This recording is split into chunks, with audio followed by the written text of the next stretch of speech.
ශ්‍රී ලාංකීය චාර්ප ශිල්පීන්ගේ ආයතනයේ මගින් සාර්ථක ලෙස නිම කළ චාර්ප කරන පාඨමාලාවේ පළමුවන කණ්ඩායම. ඔවුන්ගේ ප්‍රායෝගික පුහුණුවට අදාළ වැඩ සටහන් පසුගිය සතියේ නිම කළා. මෙම පාඨමාලාවට සමගාමීව පවත්වන ලද ප්‍රායෝගික පුහුණුවීම් අතර වනජීවි චාර්පකරණය පිළිබඳව අත්දැකීමක් ලබා ගැනීම සඳහා විල්පත්තුව ජාතික වන උද්‍යානයේ එක් දින සෆාරි චාරිකාවක් සංවිධානය කර තිබුණා.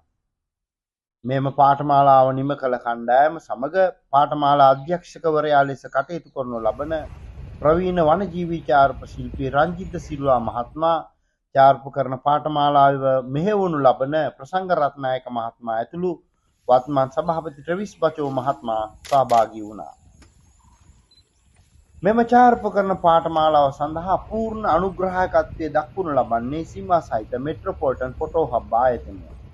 වනජීවි චාර්පකරණය සඳහා නූතන කැමරාවක් සංවිධානාත්මකව සකස් කරගත යුතු ආකාරයත්, සතුන්ගේ හැසිරීම් රටාවන් නිරීක්ෂණය කරමින් නිර්මාණශීලීව චාර්ප ගන්න ආකාරයත්, භාවිතා කළ යුතු උපාංග පිළිබඳවත් දැනුම ලබා දීමක් සිදු කළ අතර ශ්‍රී ලාංකීය චාර්ප ශිල්පීන්ගේ ආයතනයේ මගින් මෙහෙවනු ලබන චාර්ප කරන පාඨමාලාවේ දෙවන කණ්ඩායම මේ මාස එනම් මාර්තු මාස ආරම්භ කිරීමට නියමිතයි.